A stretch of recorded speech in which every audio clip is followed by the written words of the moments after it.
Okay, so the story starts very simply.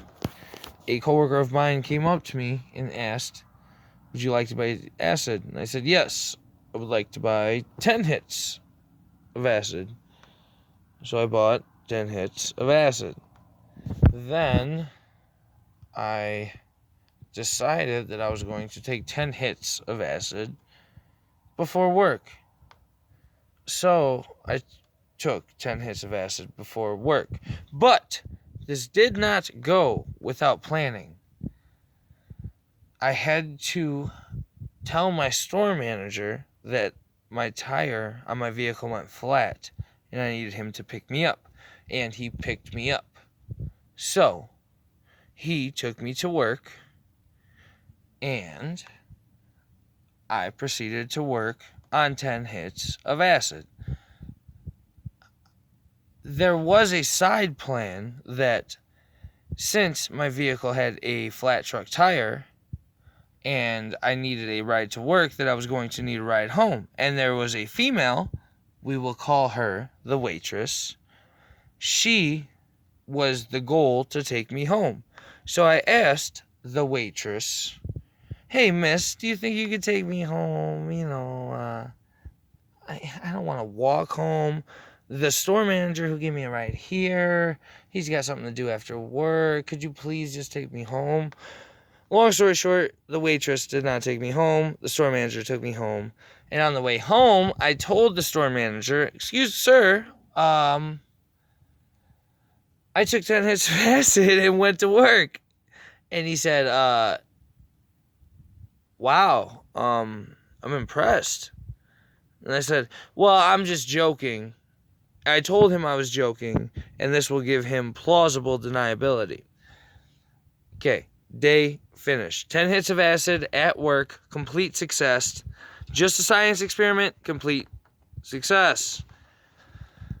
So the next day, I decide that I'm going to go to work drunk. So on the way to work, I pick myself up a 24-pack of Mike's Hard Lemonade. And I go to work early and sit in the parking lot in my vehicle and proceed to drink 5 of those Mike's Hard Lemonade. And as I'm sitting in the parking lot, I see a spectacular, just gorgeous looking woman sitting in an SUV. So I decide that it's time that I should, maybe I could honk the horn at her. Maybe if I wave, she'll like it. So I honk the horn, wave at her. She's 4 parking spots away. Honk at her. She looks at me, disgusted look, and continues on her business. So I said, maybe she needs another horn honk. She'll like me then. So I honk the horn again, and she looks at me in disgust again and drives off instantly. And she calls the cops on me for harassing her. So mind you, I'm sitting in the parking lot drinking beer, or Mike's Hard Lemonade, because in my mind, the Mike's Hard Lemonade doesn't smell, in my mind. And as I'm drinking my Mike's Hard Lemonade, I'm on my 6th, the cops show up. So my first reaction is to get out of the car, because you don't want to be in a vehicle and drinking. And I start walking to work. Cops come up to me and start asking me questions. "Hey, what are you doing out here? We have a complaint that there's someone harassing women." I said, "Well, that's not me. I'm going to work. Would you mind moving out of the way?" And the cops do not appreciate that response. They want someone who's compliant, I suppose. So they say, "We've had a complaint. There's someone out here harassing women. What are you doing?" And they look in my vehicle and they see a half-drinking Mike's Hard Lemonade. And they say, "What are you doing out here? Are you drinking?" I said, "No, I'm not drinking." "Well, there's a half container of Mike's Hard Lemonade." I said, "So what? I'm not drinking. I'm going to work." They do not appreciate that, my non-compliance. So they push me upon the vehicle. And they say that if you do not cooperate, we are going to arrest you. And my response is that I don't have to cooperate. I can say what I want, First Amendment, so let me go to work. Then they look at my vehicle again, see the half-drinking thing. They say, well, we're going to arrest you for public intoxication. And the officer pulls out a breathalyzer. One of them's fucking... And I say that you might as well put that thing back in your pocket because I'm not blowing in it. I haven't been driving. Side note, if you haven't been driving, you have absolutely zero obligation to take a breathalyzer. It's your right. Think about it, people. If you're driving, you can receive a year suspension for refusal, but that's a gray area. Don't quote me on that, but if you're not driving, do not take a breathalyzer. Besides the point, I told the cop to put the breathalyzer away, and he did not appreciate that very much. He yelled at me to shut up, and I said, no, sir, I do not have to shut up, because according to the First Amendment, I have freedom of speech. That's what they call it. And he didn't appreciate that answer, so he said, shut up, even louder. And I said, sir, or what? Are you gonna beat me? And he said to me, you watch too much television, slapped the cuffs on me, and arrested me for disorderly. So, that's it.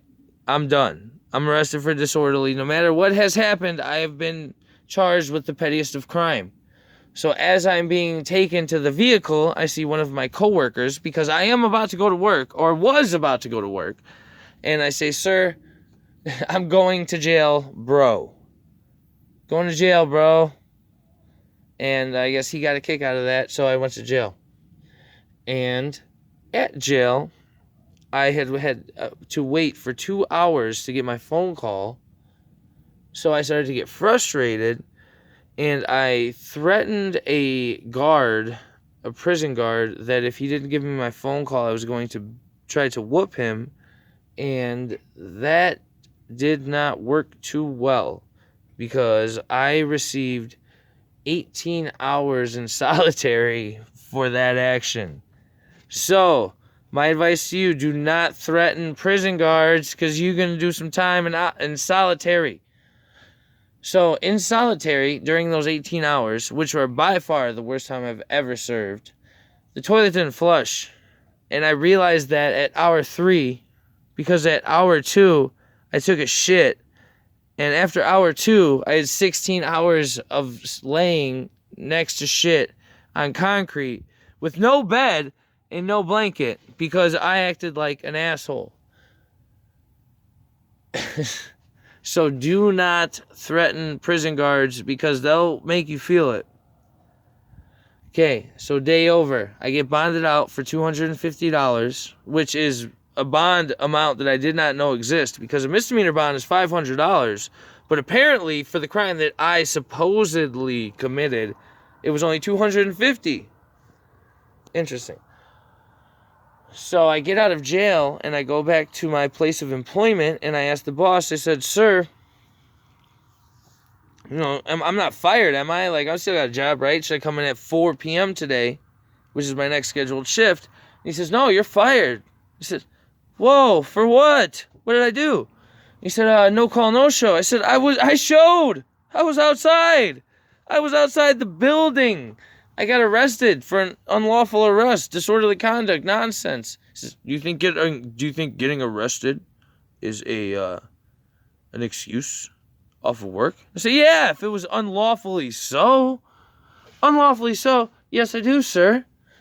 And he said, well, I don't think that's the case. And I said, well, there's an employee here, and I've heard this story multiple times, and I haven't tried to hear the story. Someone just spewed it into my ear, that he got arrested for murder that his cousin committed.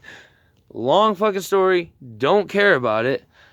Didn't show up for work. Got acquitted of this murder charge. Don't know what happened. Don't care. It's common knowledge amongst this establishment. And he continued his job back. So I got arrested for nothing. Disorderly conduct. And I'm still fired? Well, I never heard about no murder charge. What are you talking about? That's news to me. Okay, yeah, you never heard about the murder charge. So I'm not getting my job back? No, there's no job back. All right. Well, peace. Boom. So, day over. Fired, not getting my job back. So the next day, I decide I am going to wreak havoc at this place of establishment. So I write a letter, which is not called by me, but my man PH. He called it the manifesto.